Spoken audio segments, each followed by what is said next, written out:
গত ৬ মার্চ চালু হয়ে গেছে ইস্ট ওয়েস্ট মেট্রো। আর চালু হওয়ার সঙ্গে সঙ্গে কিন্তু প্রচুর মানুষ ট্রাভেল করতে শুরু করে দিয়েছেন, কিন্তু আমার এখনও পর্যন্ত ট্রাভেল করা হয়ে ওঠেনি। তাই ভাবলাম এই অভিজ্ঞতাটা আজকে সঞ্চয় করা যাক। আফটারঅল গঙ্গার নিচ দিয়ে মেট্রো বলে কথা। চলুন তাহলে আমার এই মেট্রো ভ্রমণ কাহিনী এখান থেকে শুরু করা যাক। এই মুহূর্তে আমি পৌঁছে গেছি নেতাজি ভবন মেট্রো স্টেশন। এটাই আমার বাড়ির সব থেকে কাছে মেট্রো স্টেশন। তো এখান থেকে ফার্স্টে আমি ট্রেন ধরে যাব হচ্ছে এসপ্ল্যানেড মেট্রো, কারণ ইস্ট ওয়েস্ট মেট্রোটা বর্তমানে এসপ্ল্যানেড মেট্রোর সাথেই কিন্তু কানেক্টেড। আমাদের এই নেতাজি ভবন মেট্রো স্টেশনটা পুরনো হলেও কিন্তু এটা ওয়েল মেনটেন্ড, খুবই পরিষ্কার পরিচ্ছন্ন। আর এই মেট্রোর ভেতর ঢুকলেই কিন্তু একটা অদ্ভুত ঠান্ডা ঠান্ডা অনুভূতি হয়। আর মাটির নিচের মেট্রো বলে এটার ভেতরে না একটা অদ্ভুত সুন্দর গন্ধ বেরোয়, যে গন্ধটা আমার ভীষণ ভীষণ ভালো লাগে।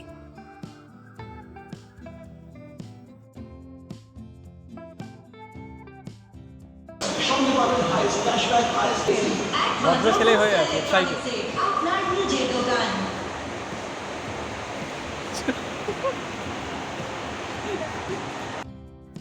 দেখুন, ভিডিও করছি বলে ওর কিন্তু ভীষণ হাসি পাচ্ছে, কারণ ওর বক্তব্য হচ্ছে নতুন মেট্রো চালু হয়েছে, সেটা চড়ার অভিজ্ঞতা সঞ্চয় করতে যাচ্ছে, খুব ভালো কথা, কিন্তু তাই বলে কি ভিডিও করতে হয়? আমার মতে তো অবশ্যই করতে হয়, কারণ নতুন একটা জিনিস যখন অভিজ্ঞতা সঞ্চয় করতে যাচ্ছি, সেটা নিজের মধ্যে কেন সীমাবদ্ধ রাখবো, আপনাদের সাথেও শেয়ার করব। আমি কি ঠিক করলাম না ভুল করলাম? আমাকে কিন্তু অবশ্যই কমেন্ট করে জানাবেন। চলুন, কথা বলতে বলতে পৌঁছে গেছি এসপ্ল্যানেড মেট্রো স্টেশনে। আর এখন কিন্তু মেট্রোর বিভিন্ন লাইনকে বিভিন্ন কালার দিয়ে চিহ্নিত করা হয়েছে। অর্থাৎ আমরা যে নেতাজি ভবন থেকে এসপ্ল্যানেডে এলাম, এই লাইনটা হচ্ছে ব্লু লাইন।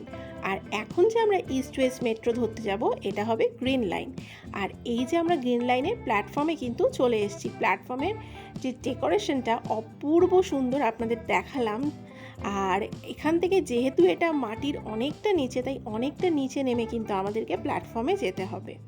সিঁড়ি এবং এসকেলেটর দুটোরই কিন্তু ব্যবস্থা রয়েছে, এবং সিঁড়িগুলো যথেষ্ট চওড়া, খুব নিট অ্যান্ড ক্লিন, ভীষণ পরিষ্কার পরিচ্ছন্ন। যদিও মেট্রো স্টেশন খুবই পরিষ্কার পরিচ্ছন্ন রাখা হয়, আর তার মধ্যে যেহেতু এটা নতুন, আরও বেশি যেন ঝাঁ চকচক করছে। আমার তো জাস্ট ব্যাপক লাগছিল, মনে হচ্ছিল যেন বিদেশের কোনো স্টেশনে চলে এসেছি। দেখুন জাস্ট কি অপূর্ব সুন্দর লাগছে। আর সাজানোও হয়েছে কিন্তু খুব সুন্দর। পুরনো মেট্রো স্টেশনের প্ল্যাটফর্মগুলোর তুলনায় নতুন মেট্রোর প্ল্যাটফর্ম কিন্তু বিশাল বড়। তো এই মুহূর্তে আমরা চলে গেছি যেখান থেকে আমরা ট্রেনটা ধরব, অর্থাৎ একদম প্রপার প্ল্যাটফর্ম। যারা নতুন দেখছেন আমার ভিডিও, অবশ্যই চ্যানেলটা সাবস্ক্রাইব করে রাখবেন, অনুরোধ রইল। এখানে আমার যেটা সবথেকে বেশি ভালো লাগলো, যেহেতু এটা নতুন প্ল্যাটফর্মে কিন্তু এরকম প্ল্যাটফর্ম গেট করা হয়েছে, যেটা কিন্তু কোনো পুরনো মেট্রো প্ল্যাটফর্মে নেই। অর্থাৎ যাতে আগে যে দুর্ঘটনা ঘটতো, সেই দুর্ঘটনা যাতে না ঘটে, সেই সেফটির কারণেই কিন্তু এই গেটগুলো বানানো হয়েছে। এটা একদিক থেকে কিন্তু খুবই ভালো। যখন ট্রেন আসবে তখনই কিন্তু একমাত্র এই গেটটা খুলবে। তো আমাদের ট্রেন চলে এসছে, আর ভিড়টা জাস্ট কি লেভেলের ভিড় দেখুন।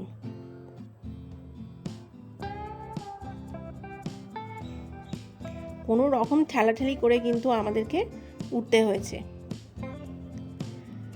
তবে আমার কিন্তু খুব বাজে একটা অভিজ্ঞতা হয়েছে।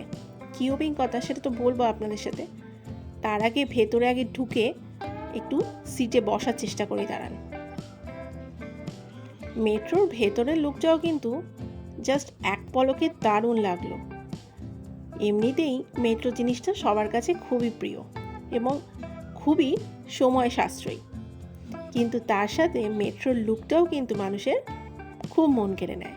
এখানে একটা ডিজিটাল ডিসপ্লে রয়েছে, যেখানে কিন্তু কোন কোন স্টেশন, কতক্ষণ সময় লাগবে এবং প্ল্যাটফর্মের নাম সব কিছু কিন্তু এখানে ডিসপ্লে করবে। আর বাইরেটা রয়েছে প্রচুর সিকিউরিটি। তো এইখান থেকে, অর্থাৎ এসপ্ল্যানেড থেকে কিন্তু ট্রেনটা ছেড়ে যাবে হচ্ছে হাওড়া ময়দান স্টেশন।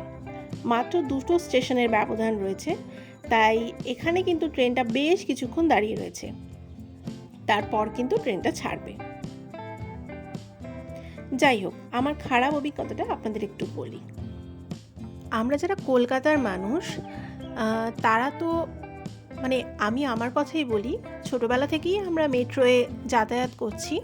মেট্রো আমাদের কাছে নতুন কিছু নয়, তবে সেটা নিয়ে আমি গর্ব করছি না। কিন্তু একটা কথা বলতে চাই, মেট্রো হচ্ছে খুব প্রিমিয়াম ক্যাটাগরির ট্রেন। অর্থাৎ সেটা ট্রেনের দিক থেকেই বলুন বা প্ল্যাটফর্মের পরিষ্কার পরিচ্ছন্নতার দিক থেকেই বলুন, সুযোগ সুবিধা সবই খুব আধুনিক। তাই মেট্রোকে সাধারণত প্রিমিয়াম ক্যাটাগরির ট্রেন হিসেবেই আমরা গণ্য করে থাকি।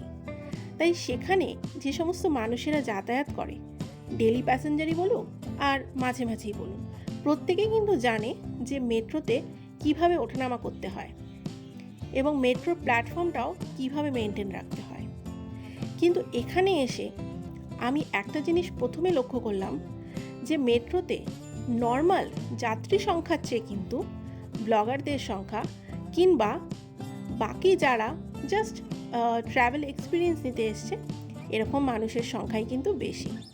সেটা ভালো কথা, কিন্তু সমস্যাটা হচ্ছে এখানে যে হাওড়ার মানুষেরা এত বছর পর মেট্রো পরিষেবা পাচ্ছে এবং মেট্রো পরিষেবা পাওয়ার পর সেটাকে যে কিভাবে ব্যবহার করতে হয় এবং কিভাবে মেনটেন করতে হয় সেটা কিন্তু এখনো পর্যন্ত এরা জানে না। এটা আমার মনে হয়েছে। ভাববেন না আমি কাউকে বিদ্রূপ করছি বা ছোট করছি, কিন্তু আমার মনে হয়েছে যে এই জিনিসগুলো সত্যি ফার্স্টে জানা দরকার একজন নাগরিক হিসাবে, একজন যাত্রী হিসাবে। নয়তো এটা মেট্রো নয়, লোকাল ট্রেনে পরিণত হয়ে যাবে। আর তার সাথে ট্রেনে ওঠানামা করার সময় যে জিনিসটা সব থেকে খারাপ সেটা হচ্ছে, যে ক্ষেত্রে আমরা লোকাল ট্রেনে দেখি যে একটা ট্রেন যখন প্ল্যাটফর্মে এসে দাঁড়ায় তখন মানে যে সমস্ত যাত্রীরা আগে ট্রেনে উঠবে তারা হুড়মুড়িয়ে আগে ওঠার চেষ্টা করে এবং যারা নামবে যে সমস্ত যাত্রীরা তাদেরকে নামতে দেয় না, আগেই তারা ওঠার চেষ্টা করে।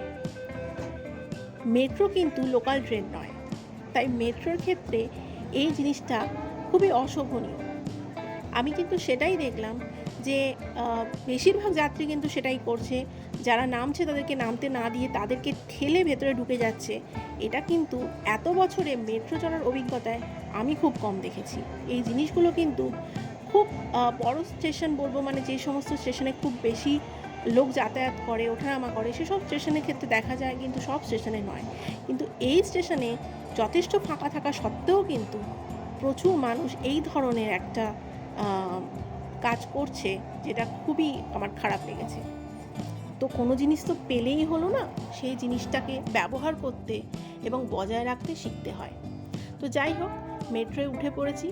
চলতে চলতে এবার সেই অভিজ্ঞতার সাক্ষী হতে চলেছি, অর্থাৎ গঙ্গার নিচ দিয়ে এবার মেট্রোর টানেল শুরু হয়ে গেছে। এই যে ব্লু কালারের টানেলটা শুরু হয়েছে দেখছেন, এটাই কিন্তু গঙ্গার নিচ দিয়ে টানেল।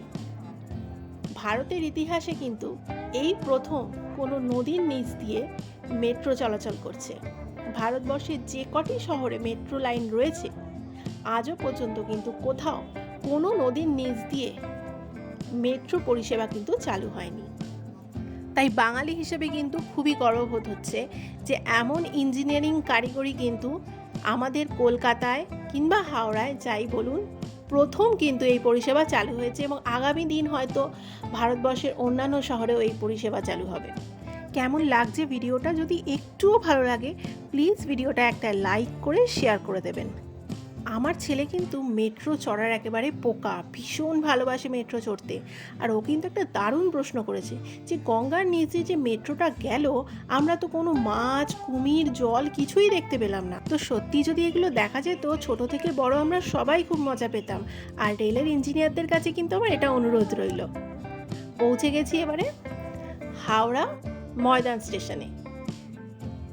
এখানেও কিন্তু ট্রেনটা বেশ কিছুক্ষণ দাঁড়িয়ে থাকবে।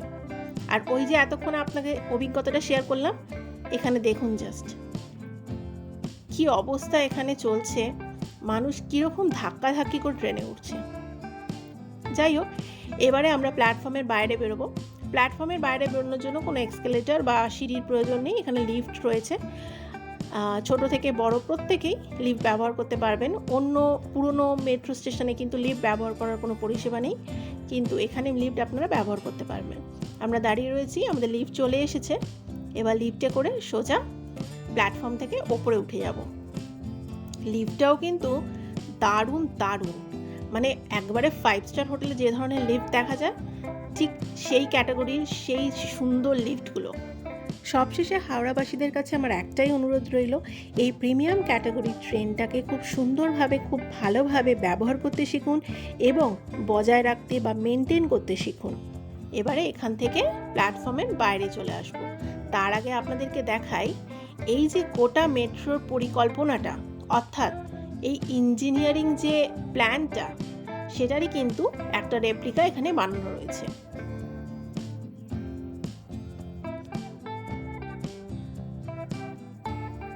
এখানে কলকাতা হাওড়া দুটো শহরেরই একটা রেপ্লিকা রয়েছে, তার সাথে গঙ্গা নদী এবং গঙ্গা নদীর নিচ দিয়ে কিভাবে টানেলটা বানানো রয়েছে যার মধ্যে দিয়ে মেট্রোটা যাতায়াত করছে সেটা কিন্তু খুব সুন্দরভাবে বোঝানো রয়েছে।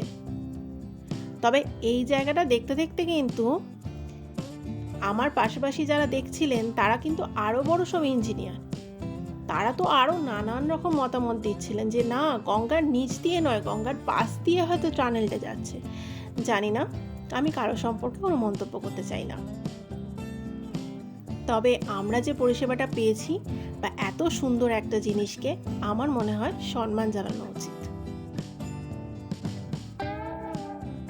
আপনারা যদি সঙ্গে বাচ্চা নিয়ে আসেন তাদের কিন্তু অবশ্যই এই রেপ্লিকাটা দেখাবেন, তাদের কিন্তু ভীষণ ভালো লাগবে। আর আমার অভিজ্ঞতা তো শেয়ার করলাম, এবার কিন্তু আপনাদের সাথে শেয়ার করবো আমার ছেলের অভিজ্ঞতা। কারণ ওই যে বললাম, ও কিন্তু মেট্রোর পোকা, মেট্রো চড়তে ভীষণ ভালোবাসে। চলুন তার আগে দেখে টিকিট কাউন্টারের হালটা। এখানে লাইন দেখেছেন জাস্ট কি পরিমাণ লাইন। তাই ঠিক করলাম আর টিকিট কেটে এখান থেকে মেট্রো করে বাড়ি ফিরবো না, বাইরে বেরিয়ে পড়ছি। বাইরে বেরিয়ে এখান থেকে যা হোক, বাস হোক বা যাই হোক, তাতে করেই বাড়ি ফিরে পড়বো। আর এখানে যে আরও একটা জিনিস আমার চোখে লাগলো, সেটা হচ্ছে এখানকার মানুষ কিন্তু এখনও ভালোভাবে এক্সকেলেটর ইউজ করতে শেখেনি। আমি সেটা মন্তব্য করছি না বা বিদ্রূপ করছি না, তবে এই এক্সকেলেটর ব্যবহার করাটা শেখা অবশ্যই জরুরি, কারণ সিঁড়ি দিয়ে ওঠানামা করাটা কিন্তু একটু কষ্টসাধ্য। তো চলুন, স্টেশনের বাইরে বেরিয়ে পড়েছি। স্টেশনের বাইরের চত্বরটাও আপনাদের একবার দেখাই। মেট্রো হওয়ার আগে কিন্তু হাওড়া ময়দানের বাইরের চত্বরটা এত সাজানো গোছানো সুন্দর ছিল না। এই জায়গাটাও কিন্তু একেবারে সুন্দরভাবে মডিফাই হয়ে গেছে। আর এবার শোনাই আমার ছেলের কি অভিজ্ঞতা, মেট্রো চড়ে ওর ঠিক কেমন লাগলো। আমার মেট্রো কেমন লাগলো? আমার মেট্রো চড়তে খুব ভালো লেগেছে, এত ভালো মেট্রো আর কোনোদিন দেখিনি। গঙ্গার নিচে দিয়ে যখন আসছিলে কি মনে হলো? ওকে ওকে গঙ্গার নিচে দিয়ে যখন আসছিলে কি মনে হলো? আমি বুঝতে পারছিলাম না গঙ্গার নিচ দিয়ে যাচ্ছে, শুধু পাশের যে টানেলটা ওটাই শুধু নীল, জলের তলা দিয়ে যাচ্ছে, এত বোঝা যায়।